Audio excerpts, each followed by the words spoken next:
What's up, fellas? Welcome back to Convos over Cold Brew with me, your host, Emma Abrahamson. Today we're talking with Eric Avila. He's a professional runner for Adidas and the Golden Coast Track Club in San Diego. He's also from San Diego, which is also my hometown. We've got a lot in common. He's also my roommate here in Flagstaff, and he's really excited to talk to me for an hour. Right, Eric? I can't wait. Yeah, you can hear that. He cannot wait. Let's get into it. This episode is brought to you by Care Of. Care Of is a wellness brand that makes it easy to maintain your health goals with a customized vitamin plan that helps you feel your best today and supports you long term. Care Of's in-depth 5-minute online quiz asks you questions about your diet, lifestyle, and health concerns to help you address your specific wellness goals. And your recommendations come in daily, individually wrapped packets that are perfect for getting back into a routine. I took all my packets with me to training camp here in Flagstaff, and it's really easy. It's just sitting in my kitchen, so I just pick up one of the packets every morning and take my vitamins. It takes about 30 days for your body to adapt to new nutrients, so now is a great time to update your vitamin and wellness routines to help support your immune system this fall. One of the vitamins that came in my pack is magnesium, and it supports muscle recovery, which is perfect for me here at altitude camp in Flagstaff to help my muscles recover from really hard workouts. If you guys are interested in checking out Care Of, you can get 50% off your first Care Of order. Just go to takecareof.com and enter code COLDBREW50. That's if you want 50% off your first Care Of order, go to takecareof.com and enter code COLDBREW50. Now let's get straight into the episode.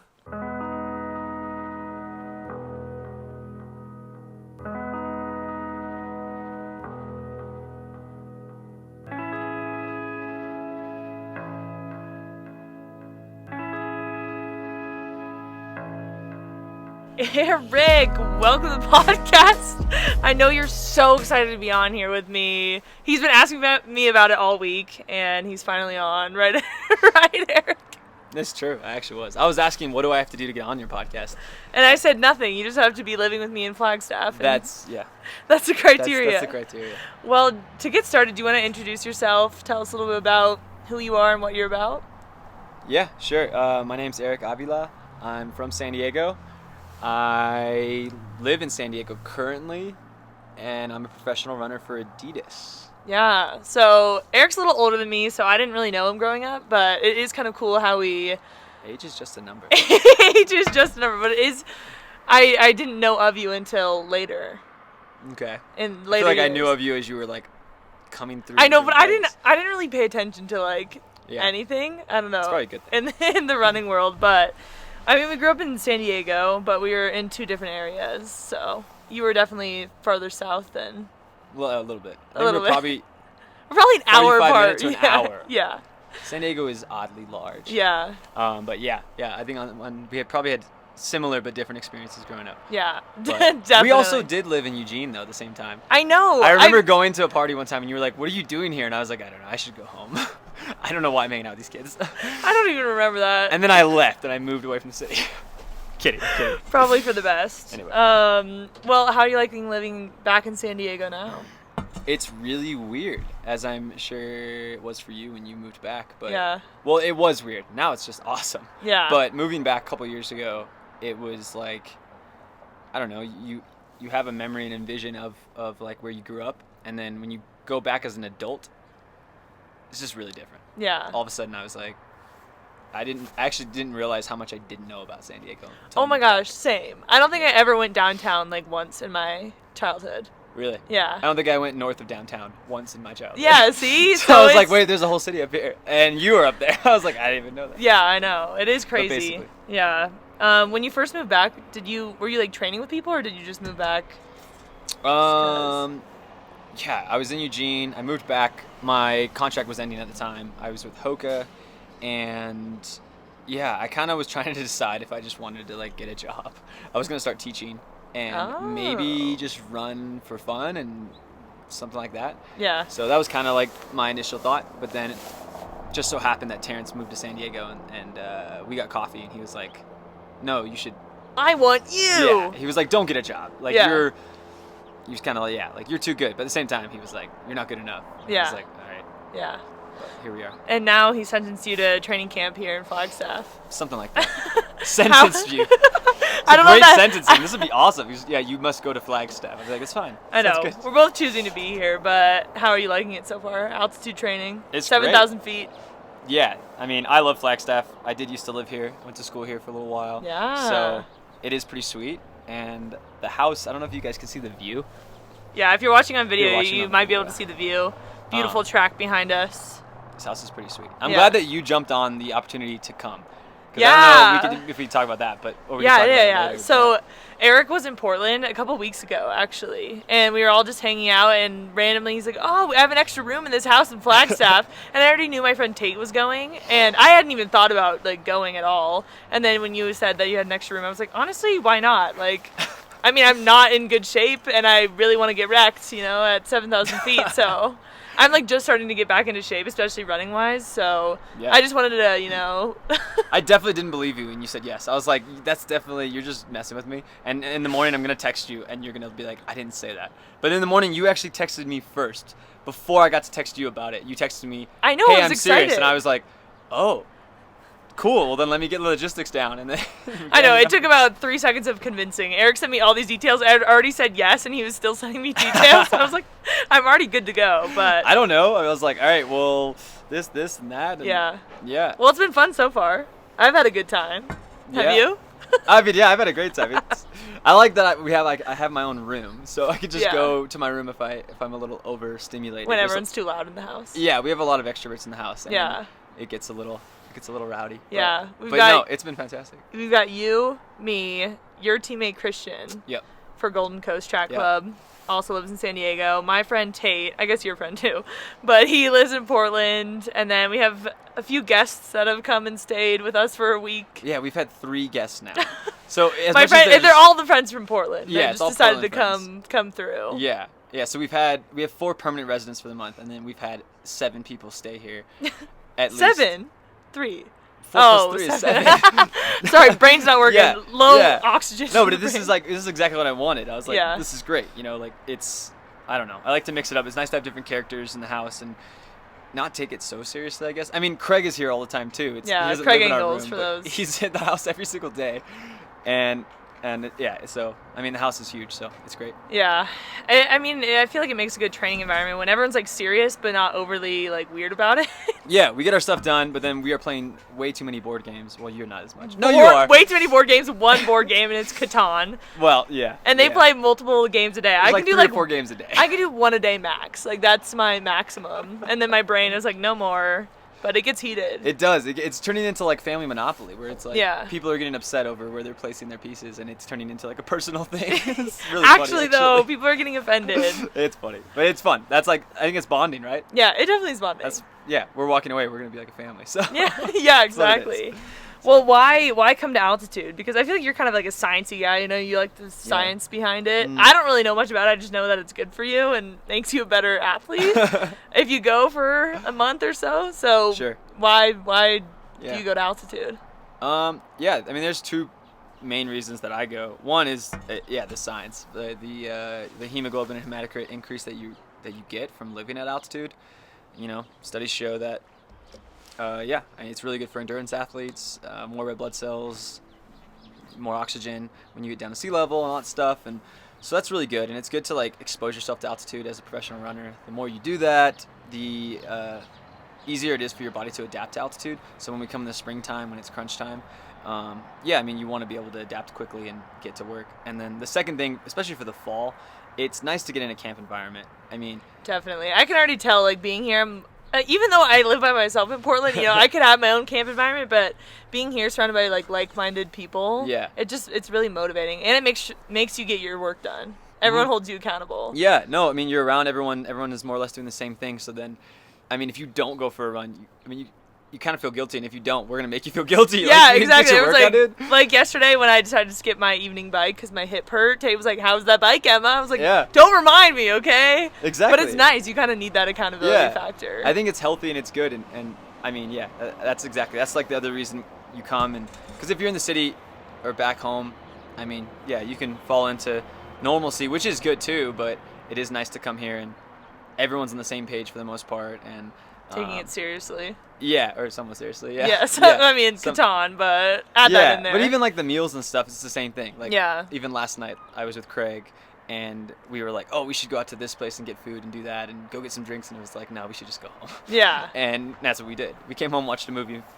Craig fell asleep on the floor. Yeah. And then exactly. Maybe it's just because of the tiredness that altitude causes. Thing. Exactly. Yeah. But that's the point one of the this, benefits. Too. If we were in the city, if we were in Portland, or if I was in downtown San Diego, I'd probably have friends that aren't runners. Yeah. Reaching out to me, and those are just things that when you're here, you just don't. That doesn't happen. I'm not getting text messages from them to go to a taco shop at 10 p.m. Yeah. Exactly. Here it's just like, I guess I'll go to bed. Exactly. Do you notice like a difference when you go down to sea level and you race? Because I've never been at altitude for more than like, I don't know, 10 days maybe. Yeah. And I feel like I don't really see a difference. But when you're here for a month, does it feel different? Yeah. I mean, it feels like you have like another lung. I don't know. Really? That makes sense. Yeah. I'm excited. Or if I need was that to, extra like, lung right now. If I was to imagine what it would, and this might sound bad, but yeah, what it feels like to take drugs, I guess that's what it feels like. Yeah, I just go the back, extra little advantage. Yeah, I just don't get tired. I'm like, this is amazing. Is this what it's like to like?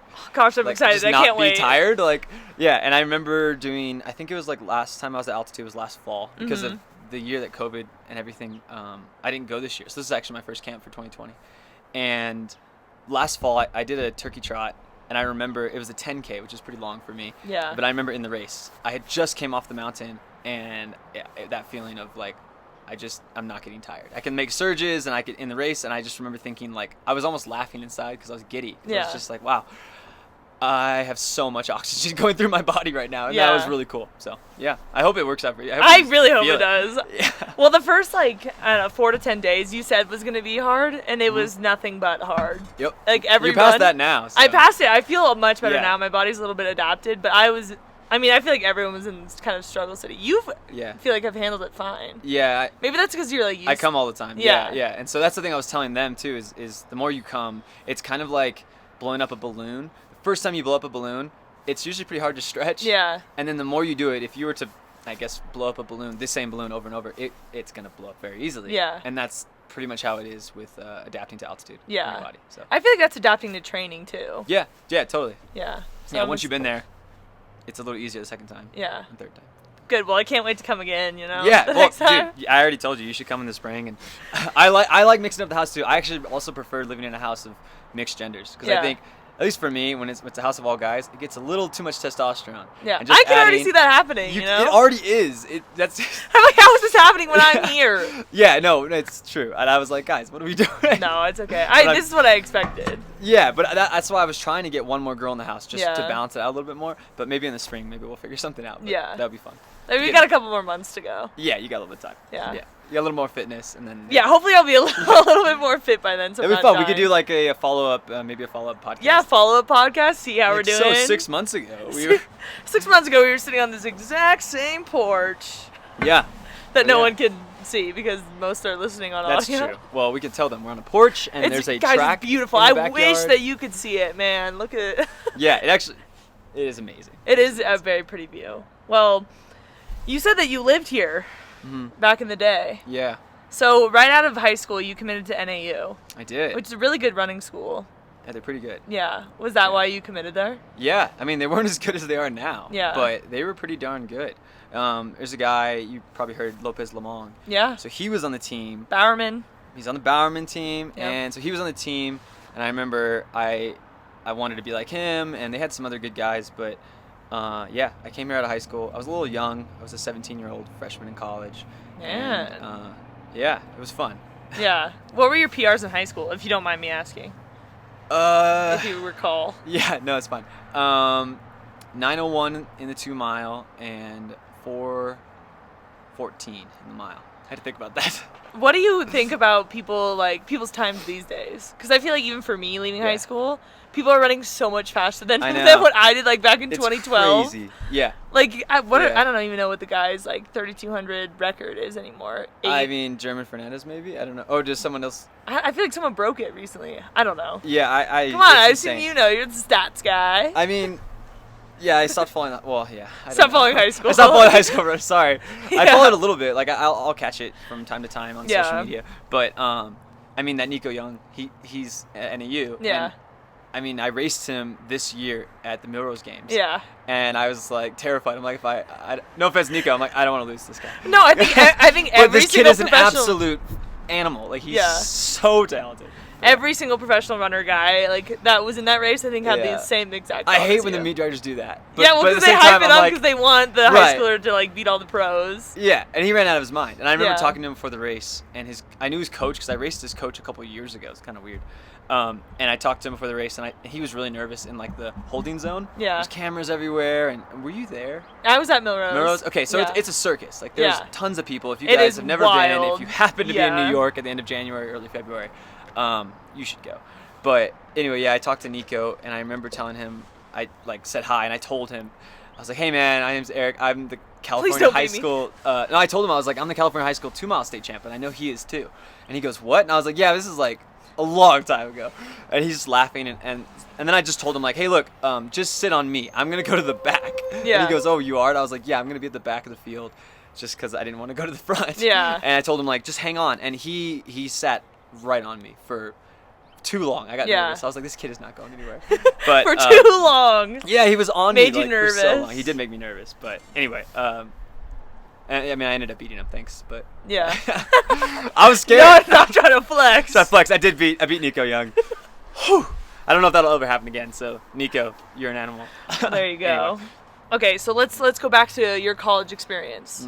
So I feel like you didn't take the standard path to professional running that a lot of runners take, and I kind of want to dive into that because Sure. a lot of people I have on the podcast, that's like they do the NCAA Yeah. for 4 years, maybe 3 if they're really good, and then they move on, sign a contract, whatever. So you went to NAU, and then can you kind of like take us through your experience? Sure. Yeah. Yeah, it's actually funny. Yesterday I ran with a bunch of guys in town, and they were talking the entire run about Terre Haute, Indiana, Yeah. and Division I cross country. And I mean, I never ran there. Yeah. I never ran Division I cross, unfortunately, even though I did go to Division I school. But it was funny because they would ask me questions about, well, what did you think of this course? And I was like, dude, I never ran there. I never Everyone made just- NCAAs. everyone just Like, assumes. yeah, exactly. Yeah. Like you just said, they just assume. And they're like, oh, what? Yeah. But yeah, so I went to NAU. I kind of redshirted my first year. That was a plan. But then after that, I just never got eligible. So even though I redshirted, by the time my sophomore year came around, I was on academic probation because I just wasn't going to class, and I think I was just not ready for that. I don't know, for school. At the time, I remember I didn't want to go to school. I just wanted to run and have fun, and Yeah. I was so excited to be away from my, I don't know, hometown and being someplace new. And at the time, I also had a girlfriend, and I just wanted to have fun. Yeah. And but you can't really do that and be a professional, be a Division I athlete. Yeah. And yeah, you have to go to class. And so, Yeah. So there was that. So yeah, eventually it didn't work out, and I had to withdraw from the school. I went to the junior college here for a little bit. I took 1 semester here at Coconino Community College, and then after that semester, it was very apparent. I was like, I need to really go home and reassess, like, what am I doing? And yeah. Yeah. So you just took time away from both school and running for a bit? For a little bit, yeah. I ran at NAU for a year, maybe a year, and I think I ran 3 semesters. And then once I went to Coconino, I stopped running, and then I went back to San Diego, and I wasn't running anymore. And I kind of thought, actually, I thought that was it. I was like, it's too hard. Like, in high school, you can get away with it. You can get away with just talent, I guess, not Yeah. having to work. And the idea of actually having to train, I remember I hated training. Why? I loved to race. I don't know. I just loved competing. I loved to race, but training just felt boring. I was Yeah. like- and so I remember NAU, and this is probably like so. It's funny now looking back because I know guys that do this. But I would show up at NAU at practice, and I would only show up at the workouts because I saw them Really? as like a race. So I would like race the workouts, and guys would get mad at me. And Yeah. at the time, I'm like, why are they mad?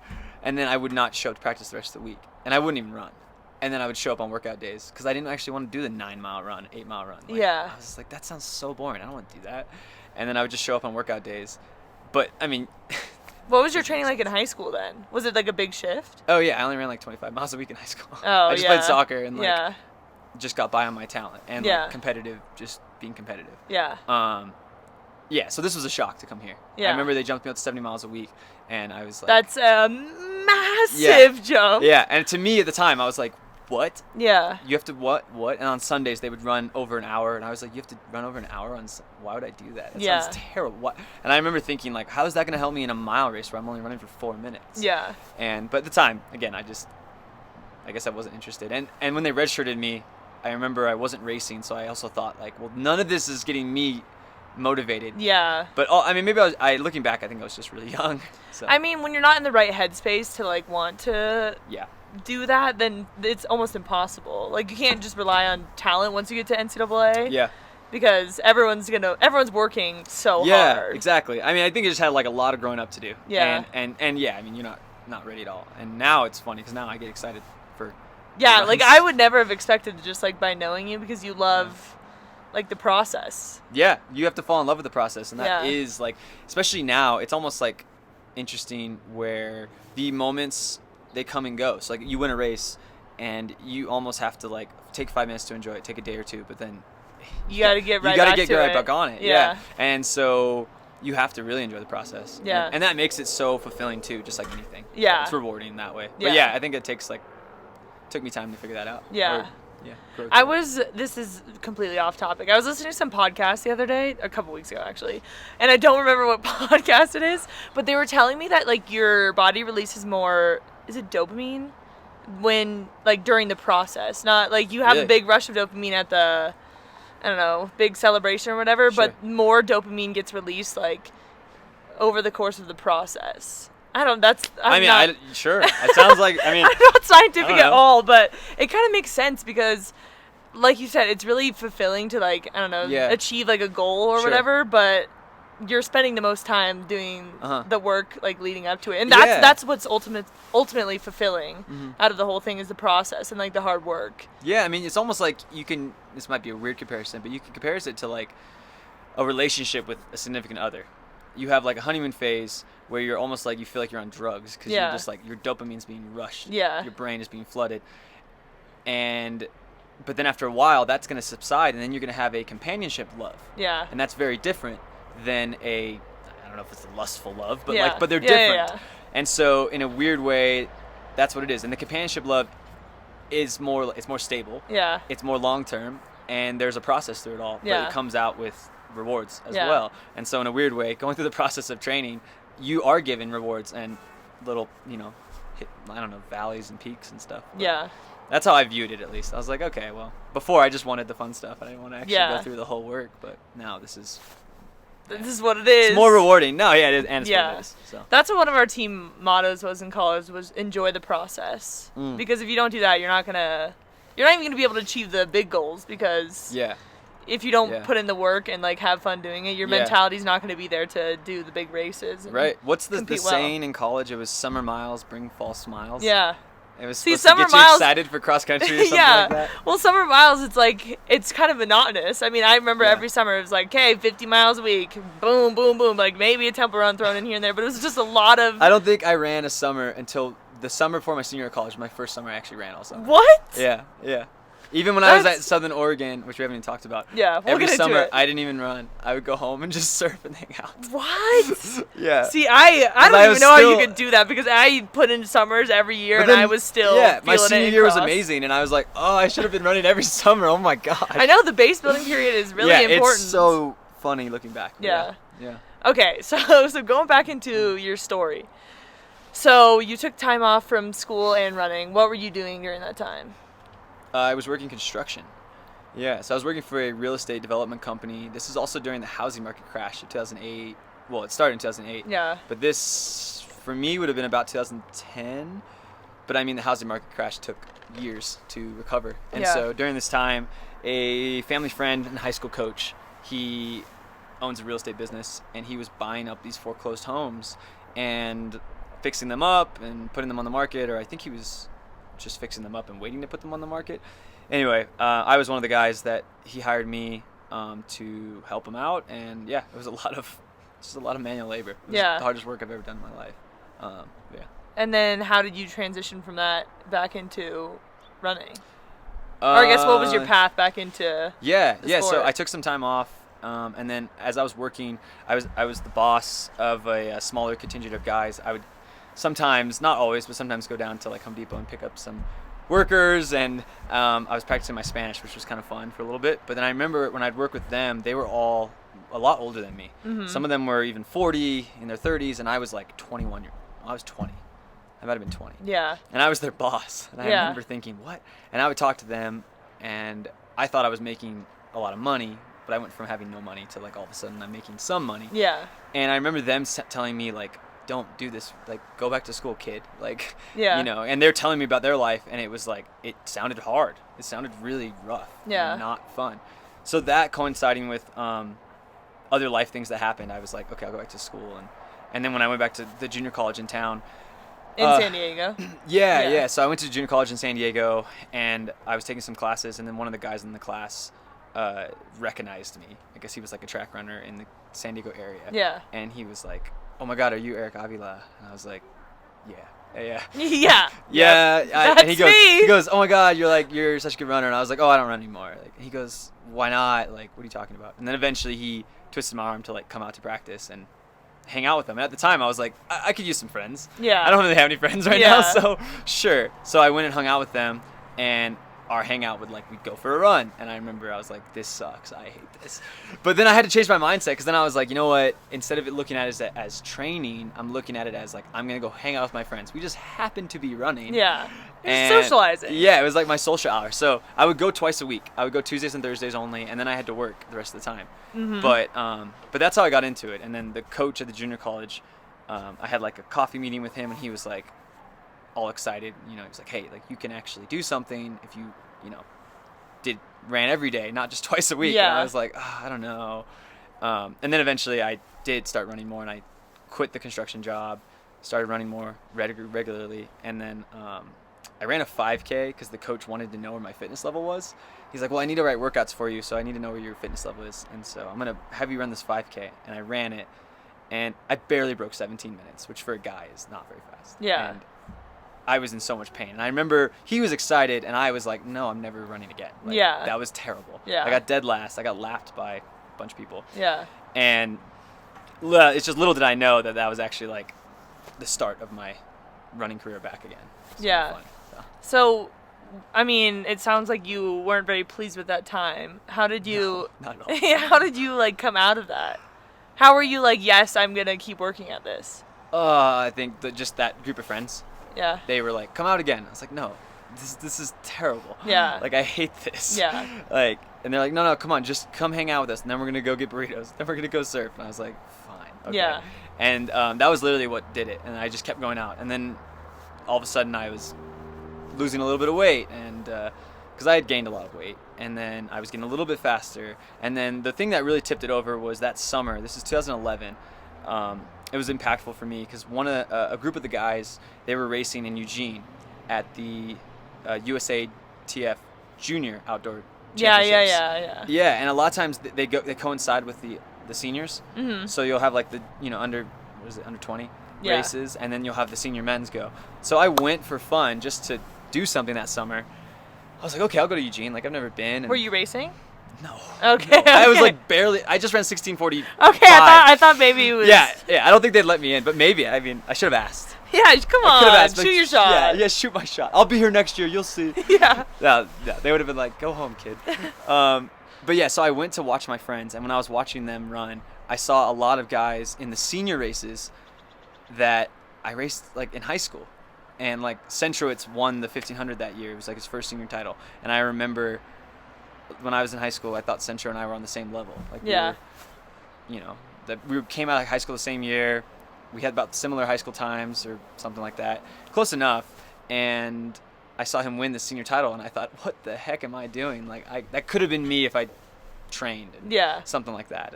And then little did I know, the junior college coach had kind of contacted and set up a meeting with a couple college coaches for me while I was up there.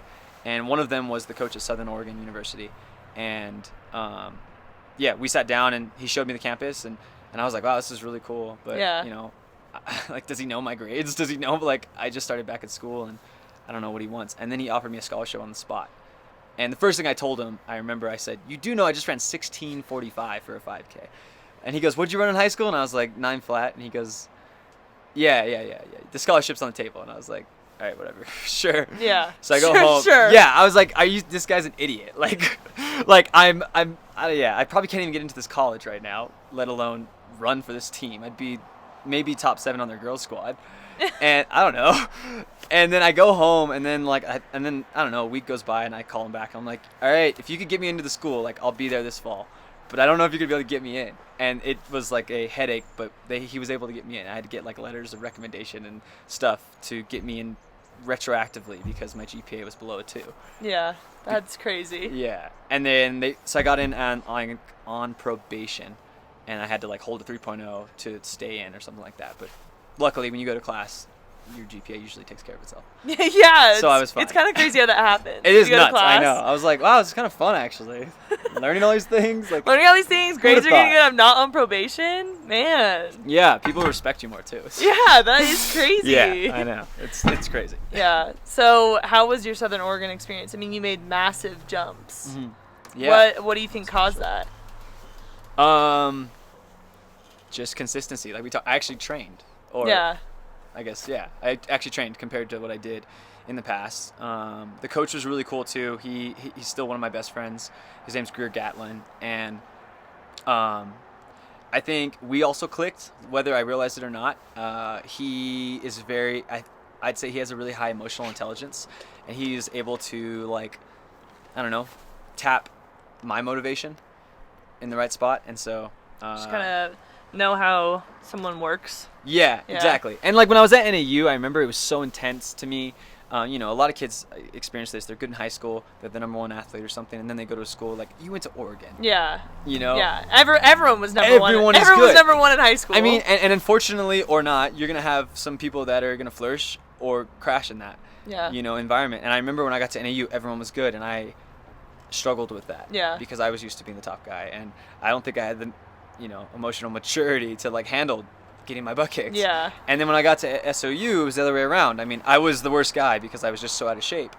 But it showed pretty quickly that I was soon to become the top guy. Yeah. And I think that was good for me at the time. I think it made me feel good. Yeah. And then on top of that, school and all the friends and being a part of a team and all that stuff. And I'm still friends with my college teammates to this day. They're my best friends. Yeah. So I think when you put all that together, that's like a perfect environment, kind of like we're creating here in Flagstaff, where, you just create the environment that fosters success in anything you're doing, whether it's podcasts and triathlons, or whether it's like trying to run fast on the track or something. Yeah. So that's what I think happened to Southern Oregon. Yeah. Just had like a good environment set up, and success is just going to come.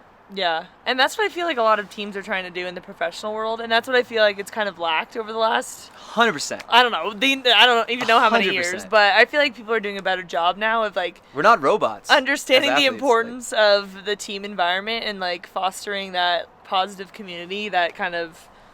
I don't know, helps people succeed. Yeah. Because, I mean, running is an individual sport, and especially when money's on the line professionally, like, it can be really competitive, but... How have you seen, like, because you've had a long professional career, what has it been, 7 years now? Yeah, 6. 6 years? Yeah. Wow. Yeah. So I feel like you've been in a lot of stages, but yeah, sure. Now, would you feel like you're, I don't know, in the best team environment that you're in? Yeah, definitely. I mean, I think it's more, I've learned a lot about myself growing up, I guess even through this professional cycle. Yeah. And I know what works best for me, I guess is what I'm trying to say. And so, yeah, I mean, having that helps me a lot, having that group environment, kind of keeping things loose, not taking it so seriously. I don't usually do very well if the team is so intense, so robotic. I like to, when we get work done, turn the switch on and we're going to get our stuff done. But then it's also really nice, and I think it's important to kind of turn off a little bit and and be able to have fun. And so, yeah, I think that's what other groups right now, like the Bowerman team in Portland, is doing a great job of creating that. And then you see it being replicated across the board with whether it's Reebok or, I don't know, Brooks and other teams. Or Under Armour now, too. Yeah, right. Yeah, Under Armour has a group here. On's just started a team. On's just come out of nowhere. Yeah, exactly. It is good. I feel like they've made massive leaps, just the entire running world in terms of that. Yeah. I mean, like I was just mentioning, like we're not we're human beings. We're not robots. Yeah. And so, if you could replicate where you were successful as a youth or as a college athlete, Yeah. in that team environment, if you could replicate it as a professional, I think you're only going to see success. Yeah. So, it's good. So take us through the stages of now your professional running career. So you graduated from Southern Oregon. Mm-hmm. What were your PRs coming out? So I went to Southern Oregon, which is a NAIA school, which is like, it's kind of like Division 2, maybe Division 3, I don't know. Yeah. But yeah, I had some success. I ran 13:43 for the 5K, 3:56 for the mile, and 1:48 for the 800. And then I won cross. That's probably my most proud. Really? Thing, actually, yeah, I won the cross country title, even though it was NAIA cross title. But yeah. I mean, I don't know. I just, at the time especially, I saw myself as such a one-trick pony. Like, I'm a miler. Yeah. And so to win a cross country national title, even though it's a small division. No, but like cross country is hard for milers. Yeah, it is hard. Yeah, we were talking about this the other day. Yeah. It's like, I wish we ran a 6K like you guys. Yeah. Yeah, it was nice. Don't put me in the 10K. Yeah, what the hell? But yeah. So I had some success at the end, which is good. Yeah. And then what were your opportunities like when you left college for professional running? Yeah. So Pete Julian coaches Craig Engels right now. Yeah. Jessica Hall and a whole slew of other people. So Pete's from Ashland, Oregon. Mm-hmm. His dad is the assistant coach at Southern Oregon. The initial plan was actually I was going to join Pete and move to Portland. Yeah. But at the time, Nike hadn't. The offer was very, very small, or not even coming down the pipeline. Yeah. And so, but either way, I was going to move and, take a swing and take my chance. But then maybe a month before I was planning on moving, I got a phone call, and Hoka had a substantial offer that I called Pete and was like, Pete, I can't turn this down. And we discussed things briefly, and then I made the decision to go with Hoka. And I ended up signing for 3.5 years with Hoka 1-1, Hoka One One. That's a long contract, is it? Yeah, that's a pretty decent. Yeah, that's long. I think it's long. Yeah, 3.5 years. 3.5 years. Yeah, because it was like the middle of 2014 at the time, so they were gonna pay me through the rest of the year, and then like 3 years after that. And I remember I was like, damn.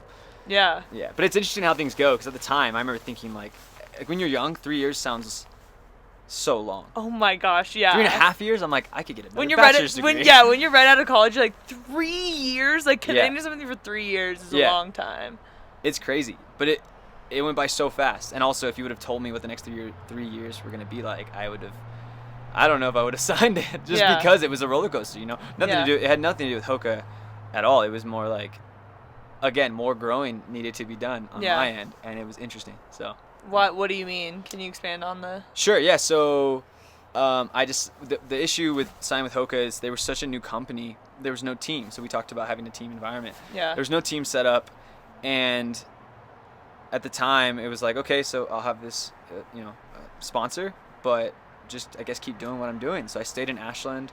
I became an assistant coach at the university at Southern Oregon, and I just kind of kept clipping along. And at the time, I just kind of thought, okay, we'll just do a little bit more of everything. I'll do a little bit more mileage and a little bit more of this and that. And then, which was good for the most part, but excuse me. I don't know. I struggled. I got injured. I became anemic, and I was in a very much of a college town. Yeah. And I remember feeling like I was so much older than everybody, and then I didn't have like a lot of people to train with. And my coach at the time, I also felt like we didn't know, like, what do you do? Like, he had never had an athlete like myself, and Was it your college coach? It was my college coach. Yeah. And so there was like this, I don't know. I just felt like I needed to maybe move on, and that's sad and hard, especially when it's someone that you like really care about. And someone that's helped you improve so much. Exactly. Yeah. But there's a difference between college running and professional running. Yeah. Yeah. Yeah. And it's just funny now looking back, but. So anyway, I ended up leaving him and I moved to Eugene. It's Tracktown, USA. It's only 2.5 hours up the road, and I thought, okay, it's not very far. It's still in Oregon. I love Oregon, and they have so many professional athletes. Why not? This is going to be perfect, and I'll spend my last 2 years with Hoka, but I'll just stay in Eugene and I'll train. And again, just didn't go like I thought. Eugene was very, very different than Ashland, Oregon. There wasn't really a team. I mean, there was a team. I shouldn't say that. There was a team. It was just very different. And again, I think I had some like growing up to do or something. I don't know. yeah, I struggled. I got hurt again. I broke both of my feet, and I was in a boot, and it's just kind of just things didn't play out like I would have imagined. I had little flashes of like success though. I did make the Olympic trials final. I did run 3:36 a couple times in the 1500, but there was no consistency there. It was very much like 6 months of great running and 6 months of like nothing and like hurt, and then again 6 months on, 6 months off. So what kept you going during those hard times? Probably just like my family and friends and everyone saying like, oh, well, you'll be fine. Just keep going. You'll keep going. And then, so I kind of just figured, all right, well, who in their right mind would give up a like professional running contract? Everyone I knew wanted to be a professional runner. So I almost felt like I also owed it to those people that didn't ever get one to see it out. Yeah. But by the time it was ending in fall 2017, I think I touched on this briefly. I wasn't sure if I wanted to do this anymore because I was like, this isn't fun. Yeah, professional running is hard. Yeah, it's difficult. It can be a lonely sport. Mm-hmm. And I think at that time, that's what I was feeling. Again, I was in Eugene. It rains a lot in Eugene. It rains a lot. And we're from Southern California, and that was hard for me. I think it was either 2016 or 2017 where it rained 176 days in a row in Eugene. 100, that's half of the year it's raining. That's insane. And the other days that it wasn't, I bet you it was probably cloudy. Oh, it was cloudy. It was cloudy at least half the days that it wasn't raining. Oh my goodness. Yeah. Yeah. So, yeah, it's that's funny. And so the fall 2017, I actually went to Montana. I lived in Montana for like 2.5 months because I just wanted to get away from the rain of the fall. So I went to Bozeman, and I lived in Bozeman with a former college roommate, and that was awesome. Yeah. But at that time, I remember thinking like, I don't know if I'm gonna keep running. My contract's ending. I'm just gonna go to Montana and go camping, go fishing, and we'll see what happens. Yeah. So then the contract ended. Yeah. So my contract ended, and then I decided to move back to Southern California again and be like, all right, this is funny now because now I'm like an adult, and I'm gonna move back and I guess face life and see. Yeah, like I thought I was gonna start teaching or something like that, and so I started substitute teaching.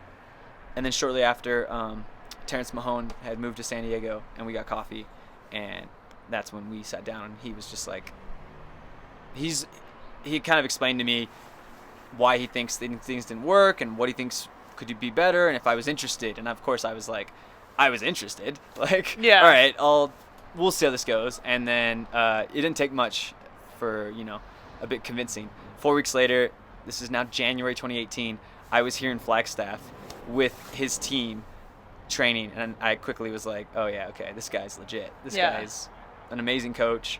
And then I stopped substitute teaching. I was like, maybe I'll try give this. Running another good old college try. Yeah, good old try. Exactly. And then basically he's worked with me, and I realized why I got hurt the last time, like my leg, why I broke it, and why I got anemic, and I learned everything.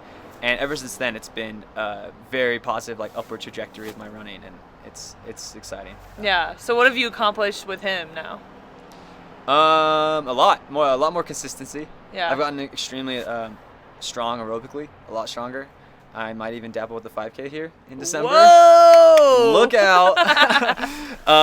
But yeah, so that, and then a lot stronger in the weight room. I'm learning so much in the weight room, and then everything physiology about the body. Even like this past week, as you've seen in the house, I have a physio table here. Yeah. And whenever we're just sitting around watching TV, I'll be either messing with my legs or my body, or I'll be messing with someone on the table, just working on their hips or their legs and trying to. PT Eric's in town. COVID was good. I took a couple classes, and it's been fun. Yeah.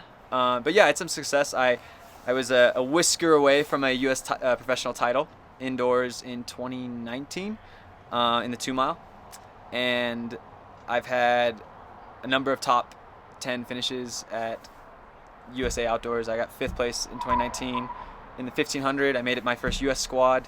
I made the U.S. team that went to Europe to race against Europe in the USA versus Europe dual meet. And then, I don't know, I feel like I've broken 4 like 20 times now since I've been with Terrence. Yeah. Something like that. Yeah, what are your It's been PRs good. now? I'm making you just brag about yourself. No. I actually hesitate because it's actually like a sensitive topic because they're not as fast as I would just like anybody. It's not as Yeah. fast. So I've run 3:36 like 4 times now, Yeah. which is frustrating. But I know that that's going to go down soon here. Yeah. I haven't run the 5K pretty much since, so it's still 13:40. You'll break 13:40. Yeah, I've run 7:48 2 or 3 different times, and then I've run 1:47 in the 800. But the consistency is what I'm noticing. I've broken 3:40 now. I don't know how many times. Yeah. Which is a big thing. And one of the things Terrence and I talked about was before you have those big breakthroughs, you have to have those consistencies. Yeah. So, like, if I'm consistent at 3:36, then you know a 3:32 or 3:34 is coming, and vice versa. And Yeah. so that's where, I mean, I believe him, and I think it's coming. Training's going really well. So. Yeah. And Yeah. consistency is what, like, establishes you in the professional running world, I feel like. Oh, yeah. Because and people can have one-offs, one-off good races, but when you're Yeah. consistent, that's like when you realize that you belong. Yeah, unless your those- one-off is, like, really good. Yeah, unless you're like, oh. I know, I think about that sometimes. I'm like, would I trade that? Would I trade a one-off that is, like, an American record, but then, like, I never run again? No. You wouldn't? No. Oh, it's tempting.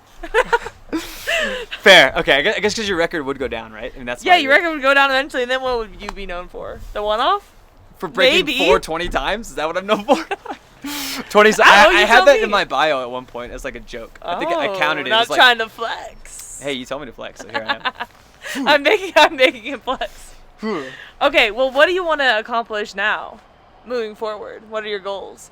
In running? Yeah. We're just talking about running, right? I do other stuff too. I'm really good at Catan. I'm just kidding. He has demolished me in Katana a few times. Oh man. Yeah, I guess in terms of running, what are your goals Sure. for the Yeah, yeah. future? Yeah, for the winter, I want to get aerobically stronger while I'm here. There's a 5K in a couple weeks, so I'm excited. And the way things have been going, yeah, if I could flirt with the Olympic standard, that would be. What I think is it's a it? possibility. I think it's 13:14. Okay. So it'd be like a You got 30-second PR. It'd be a 30-second PR, but at the same time, it's one of those things where I haven't run the 5K in ages, and I think the workouts are just going the way they are. I would be surprised if I was not in the realm. Yeah. But we'll see what happens. Yeah. Sometimes, at least, I don't know. A lot of people struggle with this. Is just connecting on the day. Like you can do Yeah. workouts all day long, but then like if you can't, connect on the race day, well then that doesn't mean anything. Yeah. We're not paid by our sponsors to To work out well. well. You're Yeah. paid to race well, and so there's an aspect of that that's like, okay, well, Yeah. so yeah, that's this fall, and then assuming that COVID doesn't cancel the entire 2021 season, yeah, I mean, I want to be competitive again, be consistent, and stick my nose in it for the Olympic trials and the Olympic team and stuff like that. So That's exciting. that's the goal. Well, I'm excited to watch this next year for you. I'm excited to be here with Thanks. you watching your training. Eric's really fit right now. If any of his competitors are listening, beware. Eric's on the prowl. He actually is really fit. I'm not being sarcastic. I'm not as fit as it sounds like some triathletes she's interviewed are training about 30 or 40 hours. a Some week. triathletes To be fair, want you Morgan. train more than me, but it's I do, but that's volume wise. But that's it's just a different sport. Like, it is mind blowing. yeah. It is mind blowing. Okay, but you're also seeing me my highest week ever. Okay, well, Yeah. fair. I couldn't. Well, I'm impressed. I'm not doing 4-hour bike rides every week. Let me tell you that yet. Jesus. Well, thank you for coming on the podcast. I learned a lot about you. I mean, not only in this podcast, but also just living with you. So, Yeah. I'm a fan. Hopefully that's a good I thing. stand Hopefully Eric. it's not a bad thing. No, it's a good thing. It's a good thing. Where can people follow you if they want to keep up? Oh man, social media. Yeah. I need to take some tips from you. Your social media is fire. Is it? I just post. Okay, well is that the key? Just That's post. the key. Post. I posted today. Well, if you want to go see his post, where can they see it? Oh, so it's Avila Eric with 2 or 3 C's. I don't really know. Okay. It might be 2. Anywhere else they can check you out? Is that it? That's it. All Should I right. have more? It's on Instagram. It's on Twitter. Some people start out their Strava if they want to see. Yeah. I don't know. If you're an employer, I have a LinkedIn. It's my name. Yeah, Eric just added me. We Just are added him. connections on LinkedIn now, so. Yeah. So something like that. It's got more info on what I do other than running. It's really fun. Yeah, we really talked about running this episode. It's really but exciting. I have go a cat. check- She didn't even talk about my cat. Oh yeah, I forgot. It's fine. Whatever. That could be. She's at the window right now. Oh wait, never mind. She just ran She's away. not- she's not at She the just ran window. away. Well, thank you so much for coming on. I hope you enjoyed our little combo. Yeah. Well, you had tea, I had cold brew. Yeah, it's getting late in the afternoon. Coffee. I know. I'm not might- gonna be able to sleep at all. Yeah. It's You'll fine, be though. awake. It's fine. It's fine. It's fine. Well, I hope your listeners enjoyed. I love your podcast. Thanks. I'm a fan. To close out the episode, can we get a good old peace out, fellas? Yeah. Everyone's favorite part. So, All right, thanks for listening, everybody. Peace out, fellas. Goodbye, farewell to you and my Abrahamson's podcast listeners. Please excuse my roommate Christian singing. He really wanted to be in the episode, so he got a little feature there at the end. If any, what is it called when people sign people to record labels? Producers? If any producers are listening and want to sign Christian to a record label, hit him up. Thank you guys for listening to today's episode. Big shout out to Nicholas H. for supporting the podcast. If you want to support, it's through the Anchor platform. It's super easy and it really helps me out. Another free way to support the podcast is just by rating and reviewing on Apple Podcasts. I read all of your guys' reviews and it's super fun just to see what you guys are thinking of the pod. And I appreciate you guys rating and reviewing. Also follow at Convos Over Cold Brew Pod on Instagram if you want the latest updates on the podcast or if you want to maybe add in some listener questions. And I'll hear from you guys in the next one. Peace out, fellas.